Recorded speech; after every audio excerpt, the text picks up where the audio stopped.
All right, coming up on this episode of Crosstalk, we're going to be discussing underappreciated horror movies, including films like It Follows, Final Girls, and The Legend of Hell House, Chris? Yes? That's right. Yeah. Okay, great. It's going to be a great episode, so check it out.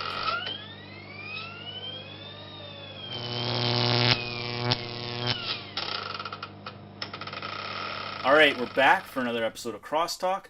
I'm Tim. I'm Chris. And today we're talking about underappreciated horror movies. We have a couple of guests with us today. This is Don. What's up? And I think you might be familiar with Brendon. Yeah, you might have seen me on Sound Culture. I've been around. I get around. You know. So this is going to be a fun episode. We're gonna talk about some musical scores because these guys happen to be professional teachers. So yeah.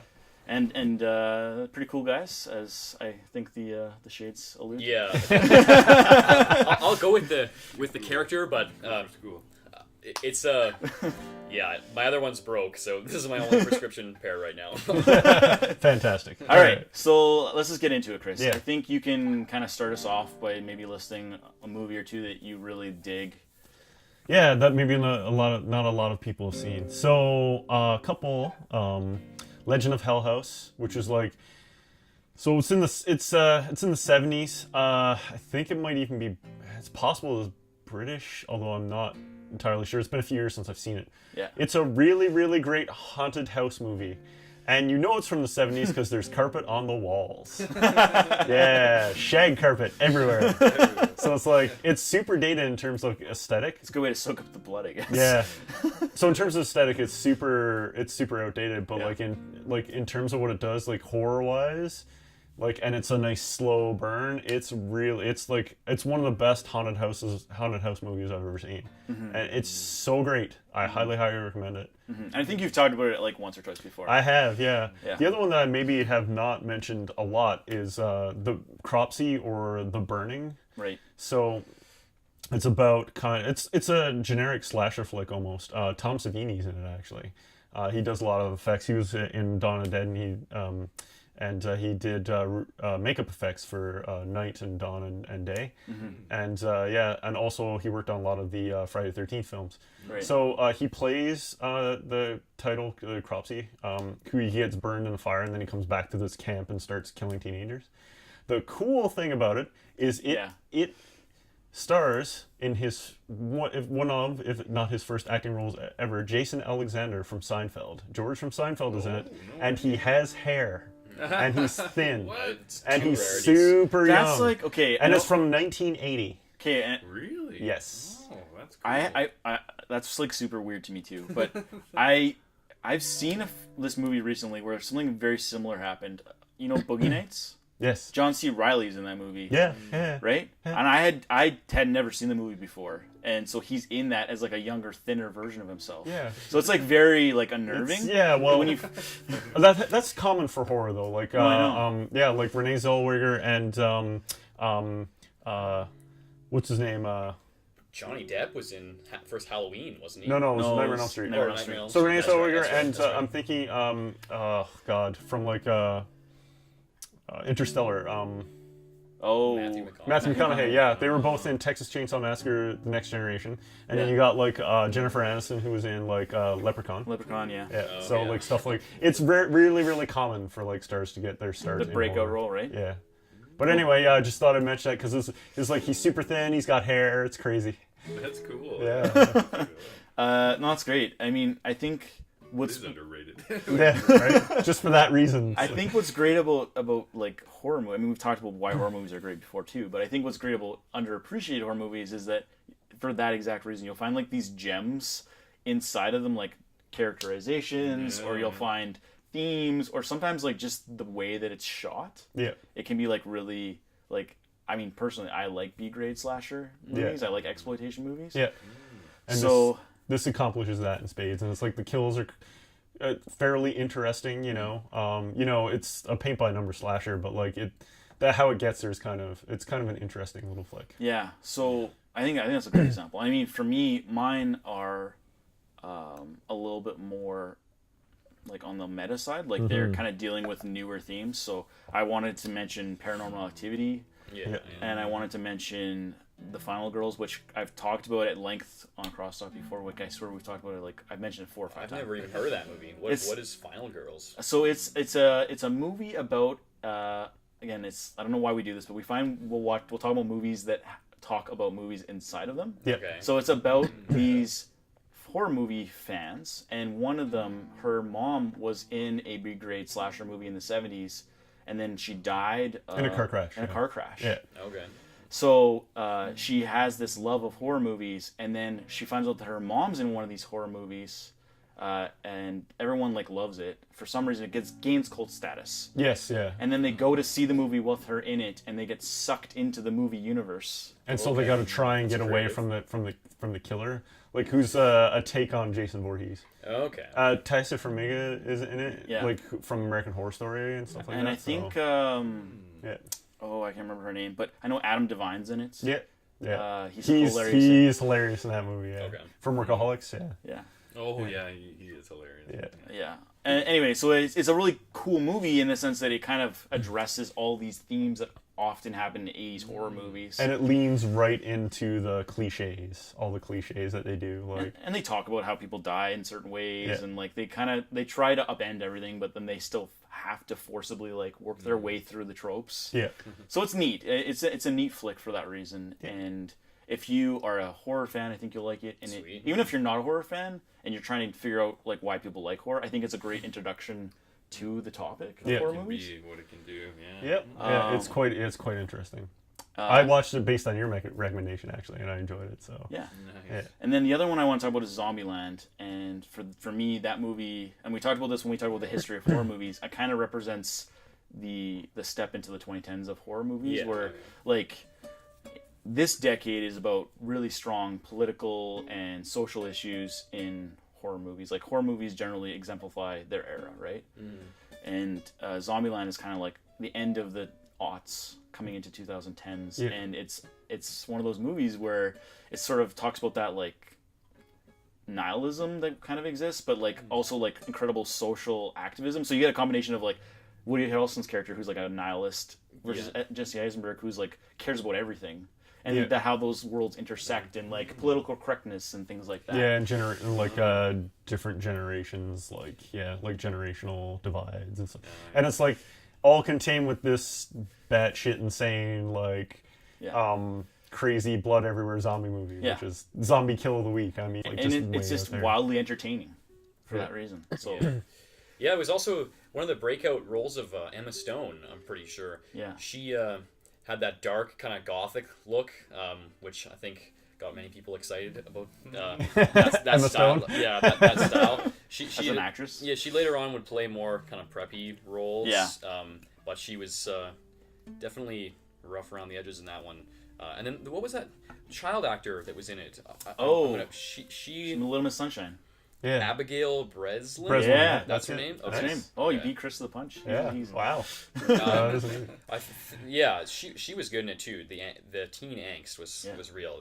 They were actually really strong as a duo, I think, in that movie. Yeah, I agree. Yeah. One of the movies I am actually so passionate about, so I'm excited to get to talk about it, is It Follows from 2011. I want to say it came out. Yeah, that sounds about right. That sounds about right. It might be like 2014, but it's around there. Yeah. That was one of the movies that like I downloaded onto my phone, like, or I like actually like buy it so that I can like watch it at all times. I watch it on planes and stuff, just because I enjoy seeing that movie. But just from a atmosphere perspective, I'm also a big music guy. If you guys didn't know, I actually did the intro for sound culture. Sound culture, yeah. So that's me. So you're welcome. There you go. And so that's always an element that I'm super focusing on in a movie. And that movie soundtrack done by this dude Disaster Piece. His name is, and he does music for actually indie video games. And that makes sense. That soundtrack is so chilling, and it's just all about the atmosphere, like. Oh, if you listen to it, something that I recommend as something that anyone that likes that soundtrack should do is just download it and put in headphones and walk around a crowded area like in the city while listening to that soundtrack, and then just like pretend like you're in the movie, like pretend like people that are walking towards you, they could be trying to kill you. So it's chilling, and it's if you're like in a LRT or if you're in the train, it's even more thrilling because it's like, oh, imagine if it was here. Like you kind of just, at least for me, it kind of feels like the movie just keeps going. Okay. And that's a very interesting point, actually. I agree with that. Yeah, like the score like did right after I watched it. Yeah, it like sits with you. oh Yeah, yeah, it just like it stays with you. It's unique. it's It's so real. unique. Yeah, I agree. It's like you know, I this might be a weird example, but the movie Drive, like Oh god, the score for Drive score is for so Drive. oh, I good. didn't see it. I didn't see the movie. So good. You should, because Yeah, if it's you like worth it for the scores. story on its own.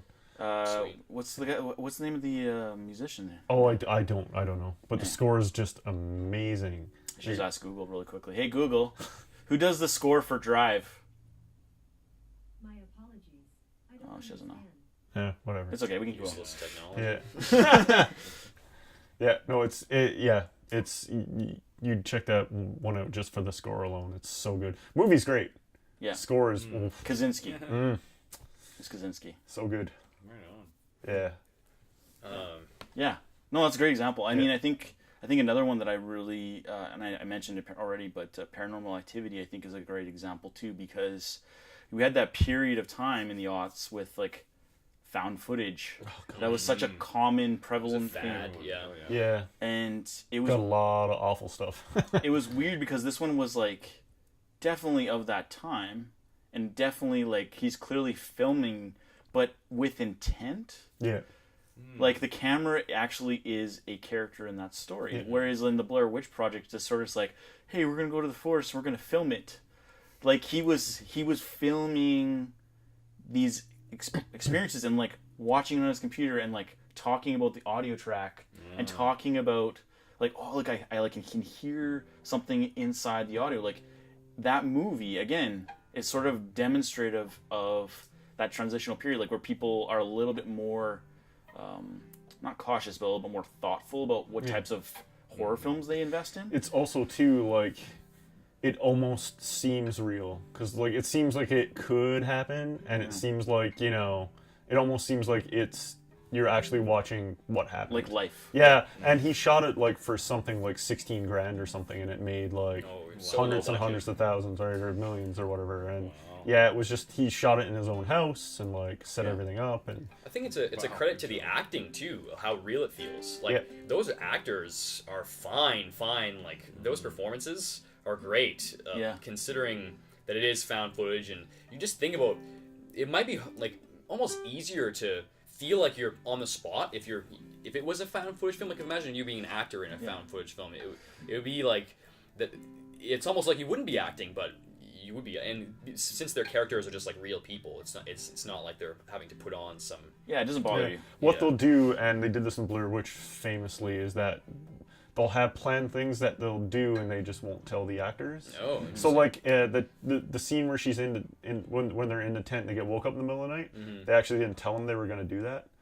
So here they are filming like this horror movie in the middle, and like they had the like 3 or 4 like of the crew go up and like shake the tent so, in the middle of the night when they're not expecting it. So then they get like very, very raw footage, right? And they did that a couple times in Paranormal Activity as well, just to get like a real visceral reaction, right? So it seems real. Yeah. But yeah, little tricks, right? I mean, there's a movie that came after it very recently, and I know I'm talking about Paranormal Activity, but I kind of wanted to use it as a little bit of a segue to this. But there's another movie called Willow Creek, where it's about Sasquatch, and I think it does one better. And I know you still haven't seen it, I haven't seen it, no. but I think it does one better than the Blair Witch and even the Blair Witch Project. What the sequel's called Blair Witch. Yeah, the sequel Anyway, was it does. like It's better than both of them, and it's same thing. Presentation is like they're actually going out with the intent to film Bigfoot, that'd be chilling. and it. Well, I don't want to ruin it. I just think it's amazing. I But want to watch that.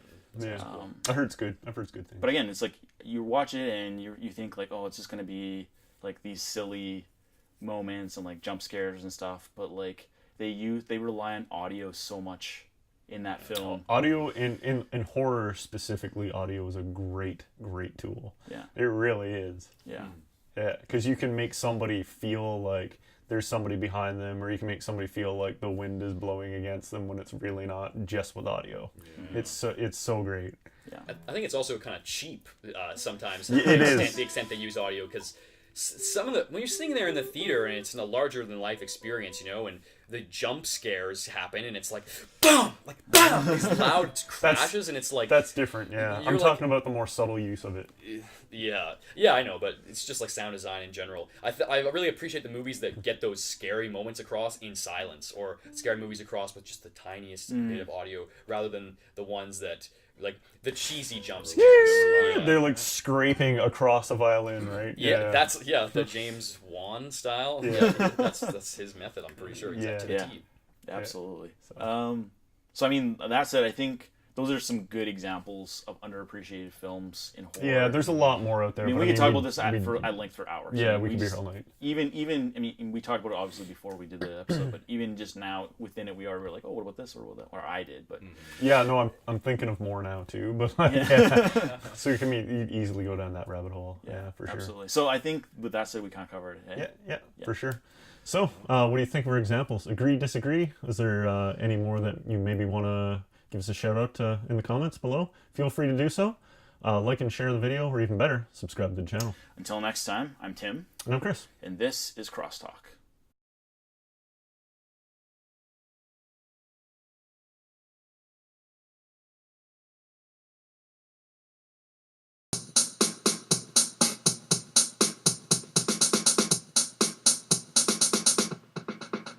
The movies I've seen recently. You guys see that movie Hereditary? Not yet. No, not yet. I saw that, and it's legit. And then what about this is not really a horror; it's more of a thriller. But A Quiet Place. You guys seen that? I haven't either, but I've heard. Oh, it's both really those good. are great. I've heard that's really good. Yeah. They're recent, so I don't know. I might just talk about It Follows in depth. That's the only one I've really. Yeah, I mean, the other one that I really wanted to talk about was The Endless, but I didn't get a chance to watch it yet this week.